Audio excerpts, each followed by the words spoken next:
Hi friends, ఈరోజు వీడియోలో simple మెథడ్లో ప్రిన్సెస్ కట్ బ్లౌజ్కి బ్యాక్ హుక్స్ వచ్చేటట్టు అలాగే బోట్ నెక్ వచ్చేటట్టు ఎలా కట్ చేసుకోవాలో క్లియర్గా చెప్తాను. కొత్తగా నేర్చుకునేవారు బోట్ నెక్ బ్లౌజ్కి ఫుల్ షోల్డర్ ఎంత తీసుకోవాలో తెలియక కన్ఫ్యూజ్ అవుతూ ఉంటారు. అది కూడా నేను మీకు ఈ వీడియోలో క్లియర్గా చెప్తానండి. ఎక్కడ మిస్ కాకుండా చివరి వరకు చూడండి, అప్పుడే మీకు క్లియర్గా అర్థమవుతుంది. మీకు ఈ వీడియో నచ్చినట్టయితే లైక్ చేయండి. మన ఛానల్ కొత్తగా చూస్తున్నట్టయితే సబ్స్క్రైబ్ చేసుకోండి. ఇది వచ్చేసి 80 పాయింట్లు ఉన్న లైనింగ్ పీస్ అయితే తీసుకున్నానండి. ఎందుకంటే ఇది చిన్న సైజ్ బ్లౌజ్ కాబట్టి 80 పాయింట్లు అయితే సరిపోతుంది. ముందుగానే నేను వాటర్లో తడిపి ఆరబెట్టుకొని ఇలా సగానికి ఫోల్డ్ చేసుకుని ఐరన్ అయితే చేసుకుని ఓపెన్స్ అన్నవి మన వైపు వేసుకోవాలండి. ఎందుకంటే బ్యాక్ ఓపెన్ కాబట్టి ఓపెన్స్ అన్నవి మన వైపు వేసుకుని ఇలా కింద వైపు లైన్ అన్నది గీసేసుకుని హెచ్చు తగ్గులు ఏమన్నా ఉంటే నీట్గా కట్ చేసేసుకోవాలి. తర్వాత పైకి ఇలా ఒక 1/2 ఇంచ్కి లైన్ ఖర్చు కోసం గీసుకోవాలి. ఇలా మన వైపు కూడా 1.5 ఇంచు గ్యాప్ వదిలేసుకుని లైన్ అనేది గీసుకోవాలి. తర్వాత ఒక 1/2 ఇంచు లోపలికి ఇంకొక లైన్ అనేది గీసుకోవాలి. ఎందుకంటే ఉక్స్ పట్టి కాజా పట్టి జాయింట్ చేయడానికి మనకు ఒక 1/2 ఇంచు ఖర్చు ఉండాలి కదా, అందుకని ఒక 1/2 ఇంచు లోపలికి మార్క్ చేసుకున్నాను. ఇప్పుడు వచ్చేసి ఆది బ్లౌజ్ తీసుకుని షోల్డర్ దగ్గర నుంచి బ్యాక్ పార్ట్లో డాట్ వరకు పొడవు ఎంత ఉందో చూసుకోవాలి. నాకు 13 ఇంచులు వచ్చిందండి. 13 ఇంచులకి కింద ఒక 1/2 ఇంచు పైన ఒక 1/2 ఇంచు యాడ్ చేసుకుని 14 ఇంచులకు మార్క్ చేసుకుంటున్నాను.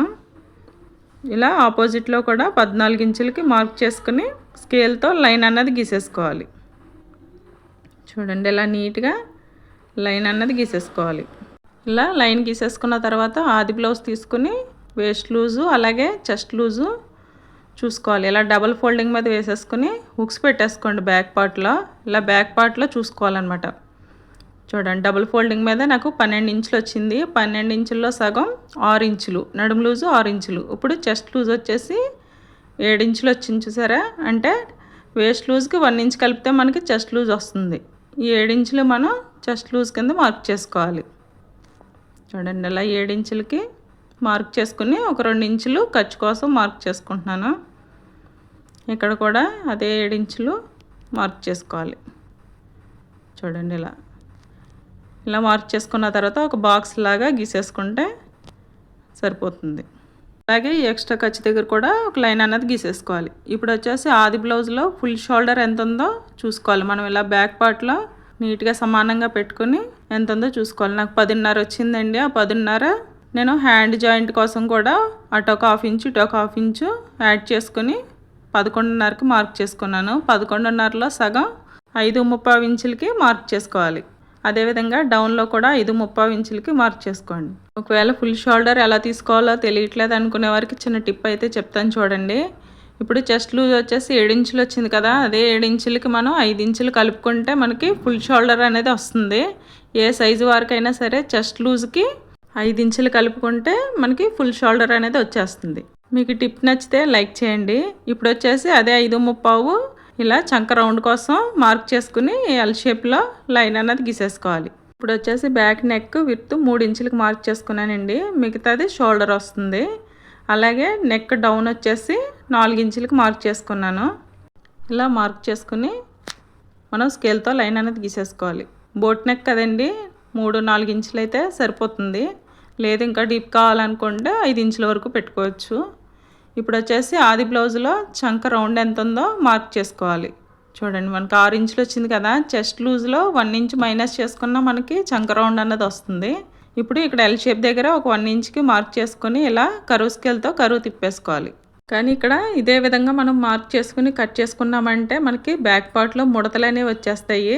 అలా రాకుండా ఉండాలంటే చూడండి, నేను చూపిస్తున్న విధంగా మార్క్ చేసుకుని కట్ చేసుకోండి. అప్పుడు మీకు పర్ఫెక్ట్ ఫిట్టింగ్ వస్తుంది. ఇలా భుజం దగ్గర ఒక 1/2 ఇంచు లోపలికి స్లోప్ అన్నది ఇచ్చుకోవాలి. చూసారా, ఇలా. ఇప్పుడు ఎల్ షేప్ దగ్గర కూడా ఒక 1/2 ఇంచు ఇలా లోపలికి మార్క్ చేసుకుని స్కేల్తో లైన్ అన్నది గీసుకుని ఇప్పుడు కరువు స్కేల్తో నీట్గా కరువు తిప్పేసుకుని ఇప్పుడు మనకి చెస్ట్ లూజ్కి అలాగే ఈ చంక లూజు మ్యాచ్ అయిందో లేదో చూసుకోవాలి. చూడండి, మనకు 6 ఇంచులు కదండి చంక లూజు. ఈ కింద లైన్ ఉంది కదా, మనం స్లోప్ తీసుకున్నాం, ఆ లైన్ దగ్గర నుంచి చూసుకోవాలి. మళ్ళీ చూపిస్తున్నాను చూడండి. కరెక్ట్గా మ్యాచ్ అయ్యేటట్టు చూసుకోవాలి. నాకు మ్యాచ్ అయిందండి. ఇప్పుడు వచ్చేసి బ్యాక్ నెక్ సింపుల్ డిజైన్ అనేది పెడుతున్నానండి నేను. ఇలా ఒక 1/2 ఇంచుకి మార్క్ చేసుకుని ఆది బ్లౌజ్ తీసుకుని వీపు పొడవు ఎంత ఉందో చూసుకోవాలి. బ్యాక్ పార్ట్లో ఉక్స్ పట్టి దగ్గర నాకు 4 ఇంచులు వచ్చిందండి ఖర్చుతో పాటు. ఇలా 4 ఇంచులకు మార్క్ చేసుకుని విత్ వచ్చేసి 3 ఇంచులకి మార్క్ చేసుకుంటున్నాను.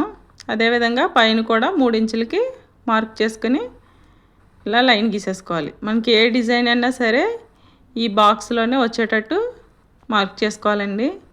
ఇలా కింద నుంచి 1.5కి మార్క్ చేసుకుని స్కేల్తో లైన్ గీసేసుకోవాలి. ఇప్పుడు ఇక్కడ రౌండ్ కోసం కర్వ్ స్కేల్ ఇలా పెట్టేసుకొని రౌండ్ అన్నది గీసేసుకుంటే మనకి ఈ డిజైన్ అన్నది వస్తుంది. నేను ఇలా సింపుల్గా నెక్ డిజైన్ అన్నది పెట్టాను. ఇప్పుడు వచ్చేసి బోట్ నెక్ కోసం పైన కూడా మనం ఇలాగా రౌండ్ అన్నది తీసేసుకోవాలి. తర్వాత బ్యాక్ డాట్లో ఇలా టేప్ సమానంగా పెట్టేసుకొని ఇలా సగానికి ఫోల్డ్ చేసుకుని అటొక 1/2 ఇంచు ఇటొక 1/2 ఇంచు అలాగే డాట్ హైట్ వచ్చేసి 3 ఇంచులకి మార్క్ చేసుకుని ఇలా లైన్ గీసేసుకోవాలి. నాకు ఇక్కడ నెక్ కొంచెం పైకి అన్నది పెడుతున్నానండి. ఇంకా నేను ఇలా నీట్గా మనం చూసుకుని పెట్టుకోవాలి. ఇలా బోట్ నెక్ వచ్చేలాగా కరెక్ట్గా వస్తుందో లేదో చూసుకుని మార్క్ చేసుకోవాలి. ఇప్పుడు ఎలా అయితే మనం మార్క్ చేసుకున్నామో అదేవిధంగా నీట్గా కట్ చేసేసుకోవాలి. ఇక్కడ మనం ఉక్స్ పట్టి కాజా పట్టి కోసం ఒక 1/2 ఇంచ్ మార్క్ చేసుకున్నాం కదా, అక్కడ ఇలా చూసుకుని నీట్గా కట్ చేసుకోవాలి. ఈ కారంచులు వచ్చేసి నేను బ్యాక్ పార్ట్లో పట్టీ కింద వేస్తానండి. ఇలా నీట్గా ఈ స్లోప్ దగ్గర కూడా నీట్గా కట్ చేసేసుకోవాలి. ఇలా చంక రౌండ్ దగ్గర కూడా నీట్గా చూసుకొని మనం ఎలా అయితే మార్క్ చేసుకున్నామో అదేవిధంగా కట్ చేసేసుకోవాలి. నెక్ అయితే ఇప్పుడు కట్ చేయనండి, నేను బ్లౌజ్కి జాయింట్ చేసిన తర్వాత అప్పుడు కట్ చేస్తాను. ఈ డాట్ దగ్గర కూడా మనం ఇలా టక్స్ పెట్టేసుకుంటే మనకి స్టిచ్ చేసేటప్పుడు ఈజీగా ఉంటుంది. ఇప్పుడు ఇది పక్కకు పెట్టేసుకొని ఈ అంచులు కూడా నీట్గా కట్ చేసేసుకొని పక్కకు పెట్టేసుకోండి. బ్యాక్ పార్ట్లో పట్టీ కింద వేసుకోవచ్చు. ఇప్పుడు ఇలా రివర్స్లో పెట్టేసుకొని ఫోల్డింగ్ అనేది మన వైపు ఉండేటట్టు వేసుకోవాలి లైనింగ్. ఎందుకంటే ఫ్రంట్ పార్ట్లో ఓపెన్ ఉండదు కదండి, అందుకు. ఇప్పుడు బ్యాక్ పార్ట్ ఇలా పై వైపుని పెట్టుకోవాలి. ఉక్స్ పట్టి కాజా పట్టి కోసం మనం ఒక 1/2 ఇంచ్ మార్క్ చేసుకున్నాం కదా, అది ఇలా బయటకు ఉండేటట్టు మనం పెట్టుకుని చుట్టూ మార్క్ చేసేసుకోవాలి. ఈ సైడ్ జాయింట్ దగ్గర ఒక 1 ఇంచ్ ఎక్స్ట్రా మార్క్ చేసుకోండి ఇలా నీట్గా. అలాగే కింద వైపు కూడా ఒక 1/2 ఇంచ్ ఎక్స్ట్రా మార్క్ చేసుకోండి. ఇది ఎందుకో నేను లాస్ట్లో చెప్తాను, ఓకేనా. ఇలా నీట్గా మార్క్ చేసుకున్న తర్వాత ఆమ్ రౌండ్ దగ్గర ఒక 1/2 ఇంచు లోపలికి మార్క్ చేసుకోవాలి. ఇలా లోపలికి రౌండ్ అన్నది తిప్పేసుకోండి. ఇలా నీట్గా రౌండ్ తిప్పేసుకుంటే సరిపోతుంది. మనం ఎక్కడైతే ఖర్చు కోసం మార్క్ చేసుకున్నామో అక్కడ ఇలాగ లైన్ గీసేసుకుంటే మనకి ఈజీగా ఉంటుంది. ఇప్పుడు వచ్చేసి ఫ్రంట్ నెక్ 4 ఇంచులకు మార్క్ చేసుకుంటున్నానండి నేను. విత్ వచ్చేసి 3 ఇంచులకు మార్క్ చేసుకోవాలి. నేను ఫ్రంట్ నెక్ వచ్చేసి స్టార్ పెడుతున్నాను. ఇలా బాక్స్ లాగా గీసేసుకున్న తర్వాత కింద వైపు ఇలా 1 ఇంచ్కి పైకి మార్క్ చేసుకుని లోపలికి ఒక 1/2 ఇంచు మార్క్ చేసుకోవాలి. ఇప్పుడు ఇలాగ స్కేల్తో లైన్ అనేది గీసేసుకోవాలి. షోల్డర్ దగ్గర నుంచి ఇలా లైన్ గీసేసుకోవాలి. అదేవిధంగా నెక్ దగ్గర కూడా ఒక లైన్ అనేది గీసేసుకుంటే మనకి సరిపోతుంది. డౌన్ వచ్చేసి ఒక 1/2 ఇంచు మార్క్ చేసుకోవాలి. ఈ 1/2 ఇంచులోనే ఇలా స్కాలప్ డిజైన్ అయితే పెడతానండి నేను. ఇప్పుడు వచ్చేసి ప్రిన్సెస్ కట్ కోసం చెస్ట్ పాయింట్ అనేది మార్క్ చేసుకోవాలి. ఇది వచ్చేసి 13 ఇంచులు హైట్ బ్లౌజ్ కాబట్టి నేను 9.5కి మార్క్ చేసుకుంటున్నానండి. ఒకవేళ మీది 15 ఇంచులు అయితే 10-10.5 వరకు కూడా మార్క్ చేసుకోవచ్చు. ఇంకా అంతకన్నా పొడవు ఎక్కువ ఉందంటే 11 ఇంచులకు మార్క్ చేసుకోండి, సరిపోతుంది. ఇప్పుడు ఈ ఫోల్డింగ్ దగ్గర నుంచి 2.5కి మార్క్ చేసుకుని అక్కడి నుంచి డాట్ కోసం 1.5కి మార్క్ చేసుకోవాలి. ఇప్పుడు ఇక్కడ 2.5 మార్క్ చేసుకున్నాం కదండి, పైన ఈ 9.5 మార్కింగ్ ఉంది కదా, దానికి ఎదురుగా ఇలా 3 ఇంచులకి మార్క్ చేసుకోవాలి. ఇప్పుడు ఈ స్కేల్తో ఇలా లైన్ అన్నది గీసేసుకోవాలి. చూడండి, ఇక్కడ వచ్చేసి ఒక 1 ఇంచు పైకి ఇలా మార్క్ చేసుకుని కరువు స్కేల్తో కరువు తిప్పేసుకోవాలి. చూడండి, ఇలా నీట్గా మనం కరువు తిప్పేసుకుంటే మనకి నీట్గా ప్రిన్సెస్ కట్ అనేది వచ్చేస్తుంది. ఇప్పుడు ఈ డాట్ దగ్గర నుంచి కరెక్ట్గా ఈ రౌండ్ దగ్గరికి ఇలా కరువు స్కేల్తో కరువు తిప్పేసుకోవాలి. చూసారా మనకి ప్రిన్సెస్ కట్ ఎంత నీట్గా వచ్చిందో. ఇలా ఇప్పుడు కరెక్ట్గా వచ్చిందో లేదో కూడా చూసుకోవాలి ఒకసారి. మనకి ఇక్కడ 4.5 వచ్చింది కదండి, అదే 4.5 ఇటువైపు కూడా వచ్చేటట్టు మార్క్ చేసుకోవాలి. చూసారా, అందుకేనండి మనం ముందే ఒక 1/2 ఇంచు కిందకి దించుకోవాలని చెప్పాను కదా. ఇప్పుడు ఈ డాట్లోకి ఇలా కలిపేసుకోవాలి.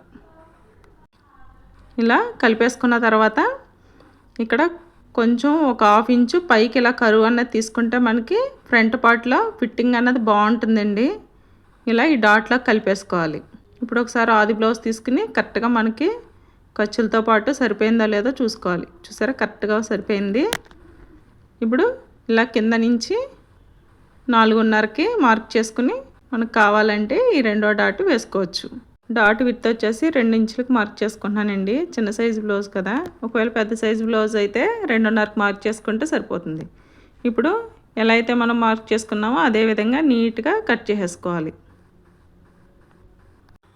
నేను ఈ నెక్ అలాగే ప్రిన్సెస్ కట్ ఇప్పుడు కట్ చేయనండి. లైనింగ్ జాయింట్ చేసుకున్న తర్వాత అప్పుడు కట్ చేస్తాను. ఇలా కట్ చేసేసుకున్న తర్వాత నెక్ దగ్గర టక్ అన్నది పెట్టేసుకుంటే మనకి స్టిచ్ చేసేటప్పుడు ఈజీగా ఉంటుంది. ఇలా అడుగు భాగంలో కూడా ఒక డాట్ పెట్టేసుకోవాలి. ఇప్పుడు ఫ్రంట్ పార్ట్ కూడా అయిపోయింది కదండి. ఇప్పుడు వచ్చేసి హ్యాండ్స్ కట్ చేసుకోవాలి.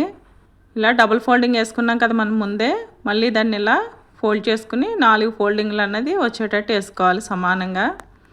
ఇప్పుడు ఇక్కడ చివరిలో హెచ్చు తగ్గులు ఏమైనా ఉంటే చూసుకొని నీట్గా లైన్ గీసేసుకొని కట్ చేసేసుకోవాలి. చూడండి ఇలా నీట్గా లైన్ గీసేసుకుని ఈ ఎక్స్ట్రాదంతా కట్ చేసేసుకోవాలి. అలాగే ఒక 1/2 ఇంచు పైకి ఖర్చు కోసం మార్క్ చేసుకోవాలి. చూడండి ఇలా నీట్గా కట్ చేసేసుకోవాలి. ఇప్పుడు వచ్చేసి ఆది బ్లౌజ్లో హ్యాండ్ పొడవు ఎంత ఉందో మార్క్ చేసుకోవాలి. ఇలా ఖర్చు పైనుంచి పెట్టుకొని షోల్డర్ జాయింట్ కుట్టు దగ్గర ఒక డాట్ పెట్టుకొని అలాగే ఖర్చు కోసం ఒక 1/2 ఇంచు పైకి మార్క్ చేసుకోవాలి. అలాగే ఇక్కడ హ్యాండ్ లూజ్ కూడా మార్క్ చేసేసుకోవాలి. ఇప్పుడు స్కేల్తో లైన్ అన్నది గీసేసుకుని నీట్గా హ్యాండ్ డౌన్ కోసం పావు తక్కువ 3 ఇంచులకి అన్నది మార్క్ చేసుకుంటున్నాను. ఇలా ఆపోజిట్లో కూడా పావు తక్కువ 3 ఇంచులకి అన్నది మార్క్ చేసుకోవాలి. చూడండి ఇలా ఇప్పుడు లైన్ గీసేసుకుని నీట్గా మనకి చంక రౌండ్ వచ్చేసి 6 ఇంచులు వచ్చింది కదండి. 6 ఇంచులు మనం ఇలా షోల్డర్ దగ్గర నుంచి ఇలా ఈ లైన్కి టచ్ అయ్యేటట్టు క్రాస్గా పెట్టుకుని 6 ఇంచులకి మార్క్ చేసుకోవాలి. అక్కడి నుంచి ఇలా స్ట్రైట్గా టేప్ అన్నది పెట్టుకొని సగానికి మార్క్ చేసుకుని లైన్ గీసుకోవాలి. ఈ లైన్ దగ్గర నుంచి 1.5కి ఇలా మార్క్ చేసుకుని హ్యాండ్ కరువు అన్నది తీసుకోవాలి. చూడండి ఇలా షోల్డర్ దగ్గర 1 ఇంచు మార్క్ చేసుకుని అక్కడి నుంచి ఇలా కరువు స్కేల్తో కరువు అన్నది తీసేసుకోవాలి.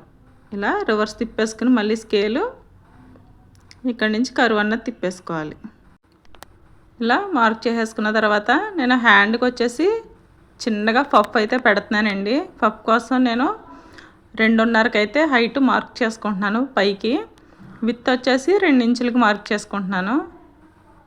ఇలా 2 ఇంచులకు మార్క్ చేసుకుని బాక్స్ లాగా లైన్ గీసేసుకోవాలి. చూడండి విత్ వచ్చేసి 2 ఇంచులు, హైట్ వచ్చి ఎంతైనా పెట్టుకోవచ్చండి మన ఇష్టం. ఇలా ఈ లైన్లోకి ఇలా లైన్ అన్నది గీసేసుకోవాలి రౌండ్గా. ఇలా హ్యాండ్లోకి కలిపేసుకున్న తర్వాత ఇప్పుడు హ్యాండ్ లోతు కోసం మార్క్ చేసుకోవాలి. చూడండి ఇక్కడ ఇలా ఒక 1/2 ఇంచుకి మార్క్ చేసుకుని ఈ లైన్ అన్నది ఇలా గీసేసుకోవాలి. ఇందులో కలిపేసుకోవాలన్నమాట.